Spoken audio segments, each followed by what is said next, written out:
Welcome to this episode mutual globe से मैं राहुल नारायण। नमस्कार, मैं मनोज श्रीवास्तव, म्यूचुअल ग्लोब से। तो आज के एपिसोड में हम लोग ऑडियंस के जो कमेंट्स हैं वो लेंगे, जो उनकी क्वेरीज हैं इन्वेस्टमेंट से रिलेटेड। और उससे पहले हम लोग मेंशन करना चाहेंगे कि हम काफ़ी पॉजिटिव कमेंट्स आए हैं, काफ़ी लोग अप्रिशिएट कर रहे हैं हमारे वीडियोस को। तो उनको हम लोग स्पेशली थैंक यू बोलना चाहेंगे कि आपके कमेंट से हमें इंस्पिरेशन मिलता है, अच्छा लगता है। Okay, so thank you so much. आपके कमेंट्स पढ़ के, जैसे राहुल ने कहा, कि बहुत मोटिवेशन मिलता है। और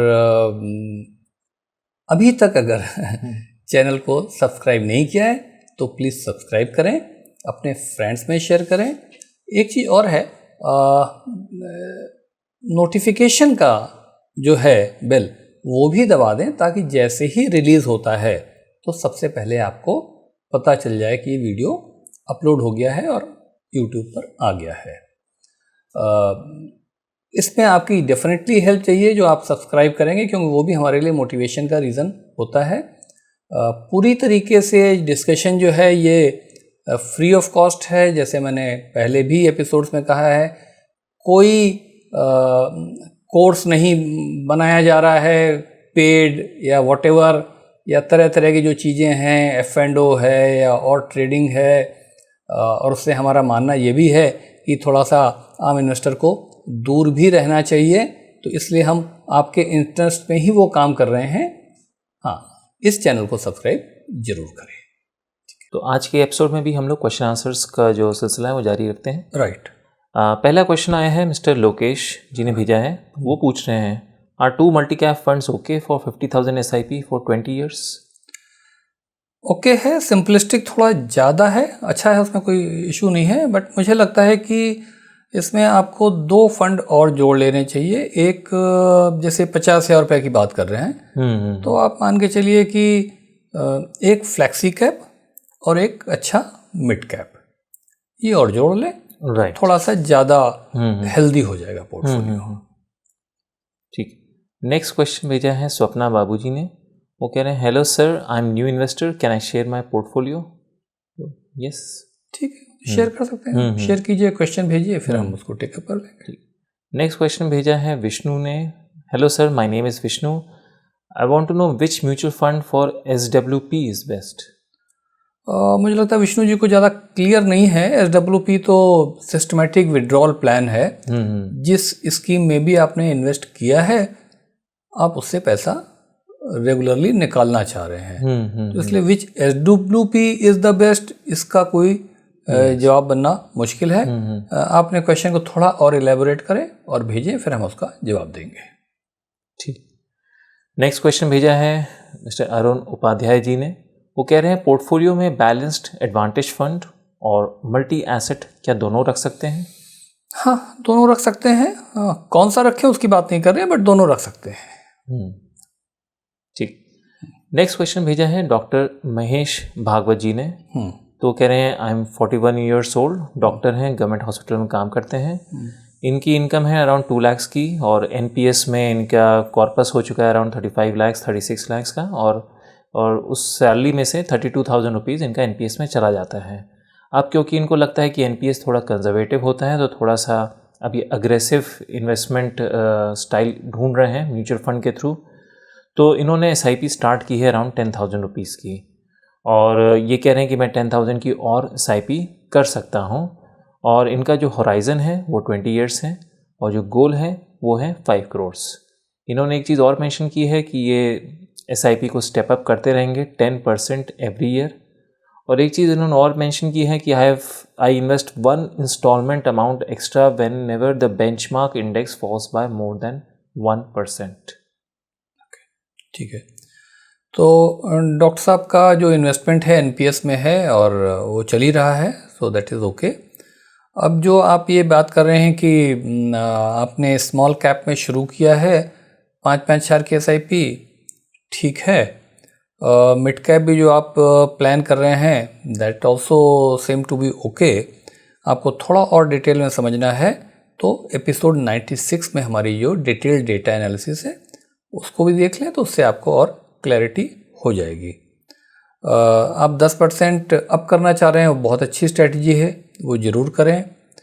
1% गिरेगा तो आप बढ़ाएंगे, वो डॉक्टर साहब प्रैक्टिकली पॉसिबल नहीं हो पाएगा। थ्योरेटिकली तो ठीक है, आप कर सकें तो करें, उसमें तो कुछ वो है नहीं, बट 1% का फॉल तो जब तक आपको दिखता रहेगा, आप उसको बेहतर है कुछ 5% 10% का टारगेट रखें, वरना आप इतना बिजी रहते हैं कि कैसे हो पाएगा। Concept wise is okay. और अब आपने कहा कि भाई हमको 5 करोड़ रुपए चाहिए और 20 साल में, तो देखिए ऐसा है कि 5 करोड़ रुपए अगर 20 साल में चाहिए तो लगभग आपका जो सिप है वो कुछ 50,000 रुपये का होना चाहिए। उस ढंग से आप देख लीजिए कि जो आपका पैसा जा रहा है 50,000 से कम है, ज़्यादा है, एनपीएस में थोड़ा कम ज़्यादा करना है।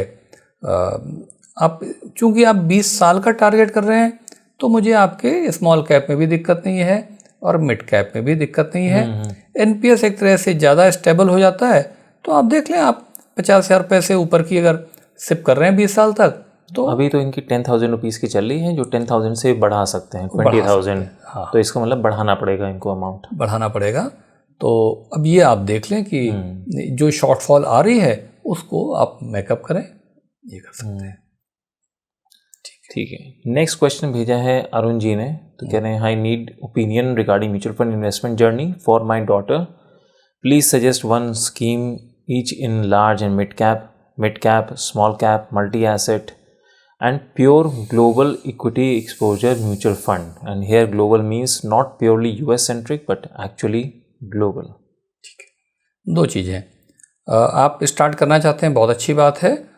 दो मेरे सजेशन हैं। एक तो आपका जो इक्विटी का हो वो डॉटर के लिए कर रहे हैं तो कम से कम 6 से 8 साल का टाइम होराइजन जरूर हो, नंबर 1।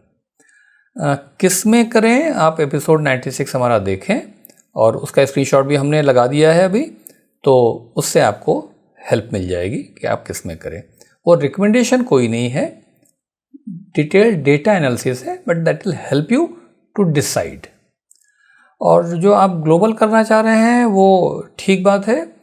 यहाँ पे थोड़ा सा मेरा ऑब्जर्वेशन ये, जैसे आपने कहा नॉट प्योरली यूएस सेंट्रिक, अभी उससे ज़्यादा समझना अरुण जी मुश्किल होगा।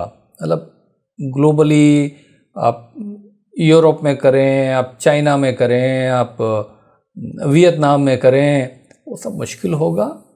तो मान के चलिए कि अभी अपना इन्वेस्टमेंट इंडिया और यूएस की इकॉनमी तक ही सीमित रखिए।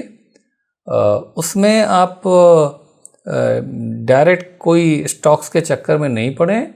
आप या तो जो उनका यूएस का 500 वाला इंडेक्स फंड है या जो नास्डैक टेक वाला है उसको देख सकते हैं, आधा आधा करके दोनों में डाल सकते हैं। आपको चेक ये करना पड़ेगा कि अभी कौन से म्यूचुअल फंड हैं जो ये इन कैटेगरी की स्कीम्स में एक्सेप्ट कर रहे हैं, ये आप ध्यान कर लें। ठीक। नेक्स्ट क्वेश्चन पूछा है अशोक जी ने, तो वो 10,000 रुपीज़ इन्वेस्ट करना चाह रहे हैं, आई बिलीव SIP करना चाह रहे होंगे। तो उसके लिए एक मल्टी कैप फंड पूछ रहे हैं जिसमें कि एक्सपेंस रेशियो कम हो और फंड भी अच्छा हो, और एक मिड कैप फंड भी पूछ रहे हैं। 15 से 20 साल का होराइज़न है। ठीक है अशोक जी, आपका होराइज़न अच्छा है, 15 से 20 साल है, which is good for equity investment. और आप जो है, जैसे आप मल्टी कैप की बात कर रहे हैं तो ठीक है, आप एक मल्टी कैप ले सकते हैं, एक मिड कैप ले सकते हैं, एक फ्लैक्सी कैप ले सकते हैं, एक लार्ज एंड मिड ले सकते हैं। मुझे लगता है 4 कैटेगरीज़ की आप स्कीम ले सकते हैं। स्कीम कौन सी लें, इसके लिए एपिसोड 96 में जाइए, उसको सुन लीजिए, या उसका स्क्रीनशॉट हमने अभी लगाया ही हुआ है, तो उससे जाके आपको हेल्प मिल सकती है। हाँ, आपने एक चीज़ पूछा है जिसमें एक्सपेंस रेशियो कम हो, तो कॉन्सेप्ट वाइज बता रहा हूँ कि जो भी म्यूचुअल फंड के रिटर्न आते हैं वो एक्सपेंस रेशियो कट जाने के बाद ही आते हैं। तो आप परफॉर्मेंस पे फोकस कीजिए, अगर परफॉर्मेंस आपको अच्छी लग रही है तो आप जा सकते हैं। ठीक। नेक्स्ट क्वेश्चन आया है KGHH1HP का, तो कह रहे हैं please make this video on small cap also. तो अगेन वो हम लोग शॉर्टली बनाएंगे, आई गेस स्मॉल कैप की एनालिसिस ही मांग रहे होंगे। ठीक है। नेक्स्ट क्वेश्चन है डॉक्टर राजकुमार मिश्रा जी का, तो इनका फ्लेक्सी कैप के बारे में क्वेश्चन है। तो कह रहे हैं कि जब फंड मैनेजर्स को पूरी इंडिपेंडेंस है कि कहीं भी एलोकेशन बढ़ा सकते हैं, तो मिड कैप और स्मॉल कैप से कम रिटर्न्स क्यों आते हैं? ठीक है, मैं आपको बता दूं, एक दो पॉइंट हैं। आपने जो कहा कि थ्योरेटिकली कहीं भी कर सकते हैं, यस, आपका सवाल शायद ये कि क्यों नहीं मिड कैप में कर देते हैं, क्यों नहीं स्मॉल कैप में कर देते हैं, ये आपका सवाल है। अब देखिए, ऐसा है कि हम हो, आप हो, फंड मैनेजर हो, कोई भगवान नहीं होता है, फ्यूचर किसी ने नहीं देखा होता है। तो आप कहेंगे भाई अगर उसको पैसा मिला और पूरा जा करके स्मॉल कैप में लगा दें, क्यों लगा रहे हैं लार्ज में या मिड में? आप पिछले एक साल की परफॉर्मेंस देखिए, मैं स्कीम की बात नहीं कर रहा हूँ, इंडाइसेस की बात कर रहा हूँ। पिछले एक साल में जो लार्ज कैप वाला इंडेक्स है उसका रिटर्न है 10.59, निफ्टी लार्ज 100 का, और स्मॉल कैप 250 का, इंडाइसेस की बात कर रहा हूँ, रिटर्न है 1.22। अभी बताइए क्या करना चाहिए? स्मॉल कैप में 1.22% है और निफ्टी 100 में 10.59 है। वही अगले साल सिचुएशन चेंज हो जाएगी। तो इसलिए किसी एक चीज पे बेट नहीं लगाई जा सकती। वो ऑप्टिमम रिटर्न आपके लिए जनरेट करना चाहता है। जो कैटेगरी है फ्लेक्सी कैप, वो भी अगर वो पूरा स्मॉल कैप ही लगा देगा तो फिर स्मॉल कैप फंड ही बन जाएगा जाके। और जो आप ये कह रहे हैं, ये आप देख रहे होंगे, मान लीजिए आपने 3 साल पहले की परफॉर्मेंस देखी या 2 साल पहले की देखी, साल के साल, महीने के महीने परफॉर्मेंस चेंज होती रहेगी। तो ना उसके लिए ठीक है, ना आपके लिए ठीक है। बेहतर है एक प्रॉपर असेट एलोकेशन करके, कुछ लार्ज, कुछ मिड, कुछ स्मॉल। जो हम पहले भी बोलते रहे, स्मॉल में आप वैसे भी अपने पैसे का टोटलिटी में जो आप इन्वेस्ट करने जा रहे हैं 20% से ऊपर नहीं करें, 20-25% लार्ज कैप करें और रिमेनिंग मिड कैप करें। और फ्लैक्सी कैप में तो फंड मैनेजर ही डिसाइड कर लेगा, उसको स्मॉल कैप से या मिड कैप से कंपेयर नहीं करें। वो आपके लिए कैटेगरी ही से भी ने ऐसी एक तरह से बनाई है जो आपको बिल्कुल एक्सट्रीम का रिटर्न नहीं देगा, लेकिन काफ़ी हद तक ठीक रिटर्न जनरेट करेगा। नेक्स्ट क्वेश्चन आया है इन द लाइफ 3.14 से। कह रहे हैं कि सर मुझे 5000 की SIP स्टार्ट करनी है, लेकिन मार्केट में न्यूज़ आ रही है कि मार्केट गिरेगा, तो इसलिए डर लग रहा है। तो क्या मैं अभी SIP स्टार्ट करूं या थोड़ा सा वेट कर लूं? कुछ वेट नहीं कीजिए। 6 से 8 साल के लिए अगर आप SIP करते हैं, ये मार्केट ऊपर भी जाएगा, नीचे भी जाएगा। कब ऊपर जाएगा, कब नीचे जाएगा, किसी को नहीं पता। न्यूज़ के चक्कर में ज़्यादा पड़िए नहीं। आप 6 से 8 साल का टाइम फ्रेम लीजिए, पॉइंट नंबर 1। और 3 या 4 कैटेगरीज में इसको बांट दीजिए। डेटा एनालिसिस हमारी आप देख लीजिए एपिसोड 96 में, तो मुझे लगता है कि उससे आपको काफ़ी हद तक मिल जाएगी। और सिप शुरू करनी है, शुरू कर दीजिए, उसको चक्कर मत पड़िए आप। नेक्स्ट क्वेश्चन आया है बोधी ट्री का। वो कह रहे हैं सर कभी कभी लार्ज, मिड और स्मॉल कैप फंड्स में काफ़ी ओवरलैप हो जाता है, तो क्या करें? जैसे लार्ज कैप और फ्लेक्सी कैप लिया है, उसमें भी बहुत ओवरलैप है, तो उसके बारे में पूछ रहे हैं क्या करना चाहिए। और फिर ये फाइनली निपॉन मिरे और SBI के कंजम्पशन फंड के बारे में पूछ रहे हैं।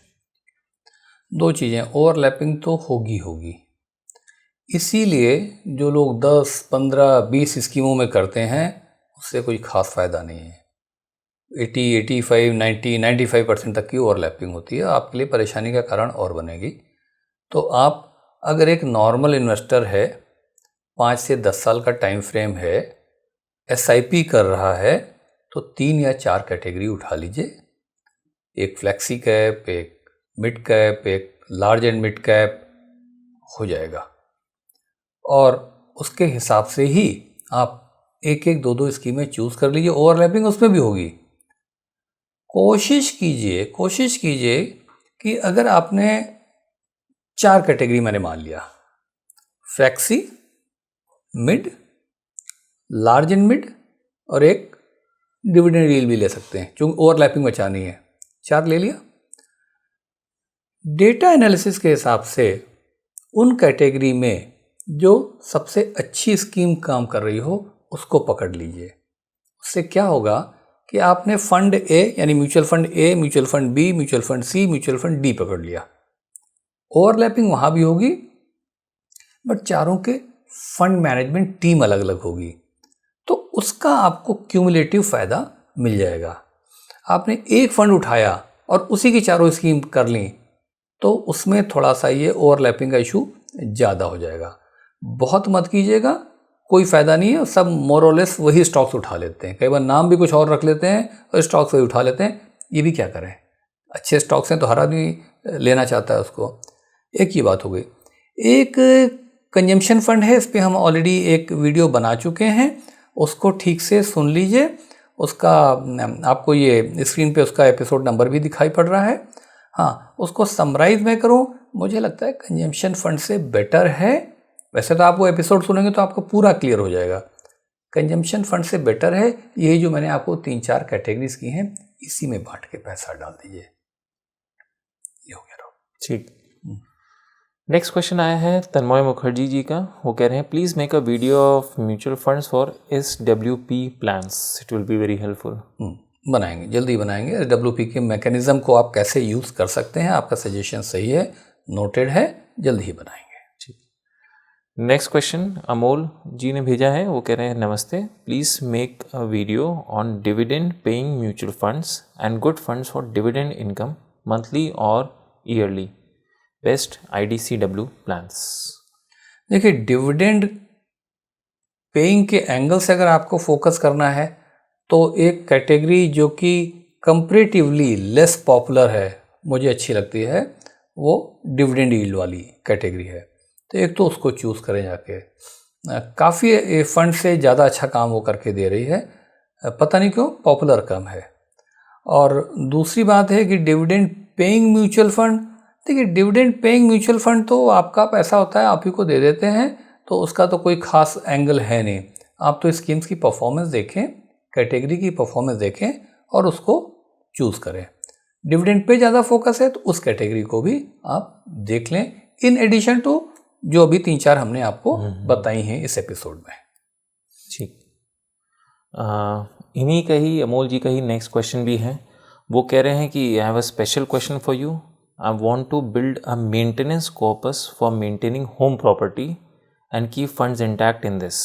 I wish to use it for home maintenance whenever required, like coloring, altering, repairs. I have chosen overnight and liquid category. If you make a specific video on this, I would really appreciate. देखिए, ये तो आपने specific एक purpose बताया है, अच्छी बात है, इस ढंग से सोचना चाहिए जैसे आप सोच रहे हैं। अब इसमें आप रिपेयर कराएं, पेंट कराएं या कोई और आपका खर्चा आ जाए, आप एक सिंपल सा फॉर्मूला मान लें, आपको जो पैसा अगले 1 हफ्ते 15 दिन से लेके 6 महीने में चाहिए तो लिक्विड फंड ले जाइए। ओवरनाइट फंड की ज़रूरत नहीं है, उसे बहुत कम रिटर्न हो जाते हैं। तो 6 महीने तक का चाहिए तो आप ले जाइए लिक्विड फंड में। 6 महीने से ऊपर और आप समझिए कि 1 और 1.5 साल तक चाहिए तो, बल्कि 6 महीने से ऊपर और 12 महीने तक चाहिए तो अल्ट्रा शॉर्ट चले जाइए। और फिर उसके ऊपर 1 साल 1.5 साल तक के में चाहिए तो आप शॉर्ट टर्म फंड जा सकते हैं। ये कैटेगरी हो गई, लिक्विड, अल्ट्रा शॉर्ट, शॉर्ट। हाँ, एक प्रिकॉशन, इसमें जाकर के जरा उनकी पेपर एनालिसिस जरूर चेक कर लीजिए कि एज फार एज पॉसिबल 90-95% से ऊपर AAA रेटेड और गवर्नमेंट सिक्योरिटीज मिला के होनी चाहिए। और फंड हैं तो उसकी भी कोई दिक्कत नहीं है। उससे नीचे आप जब अवेलेबल ही है तो आप उससे नीचे क्यों जाएं? क्योंकि किसी के पास अगर 75% है AAA और किसी के पास 95% है, बहुत ज़्यादा फर्क पड़ेगा नहीं। कुछ 25 BPS मतलब 25 पैसे में फर्क नहीं पड़ेगा, 0.25% का पड़ेगा, 0.5 का पड़ेगा, इससे ऊपर नहीं पड़ेगा, लेकिन रिस्क में होगा, रिस्क बढ़ जाती है। एक 100% है AAA/ गवर्नमेंट सिक्योरिटी और एक 70% है, रिटर्न आपको आधा % ज़्यादा दिख सकता है, बट यहाँ पे तो आप रिटर्न कमाने बैठे नहीं है ना। रिटर्न नहीं कमाना है तो फिर आप इक्विटी में कमाएंगे और रिस्क भी लेंगे। ये मेरा इस पे जवाब है। तो मुझे लगता है अलग से वीडियो की ज़रूरत नहीं है, मैंने आपको इसी में ही जवाब दे दिया। इसके बाद भी कुछ और कन्फ्यूजन्स हैं, क्वेश्चंस हैं तो भेजिएगा, उसके बाद बात करेंगे फिर। ठीक है, तो इस क्वेश्चन के साथ हमारा ये एपिसोड यहाँ ख़त्म होता है। अगेन जो क्वेश्चंस बचे हैं वो हम लोग आगे के एपिसोड्स में टेकअप करेंगे। और अगेन ऑडियंस से रिक्वेस्ट है, अगर आपको एपिसोड अच्छा लगा हो तो प्लीज़ इसे लाइक करिए, शेयर करिए और सब्सक्राइब करिए। मिलते हैं नेक्स्ट एपिसोड में, तब तक के लिए गुड बाय। ठीक है, okay, thank you, good bye.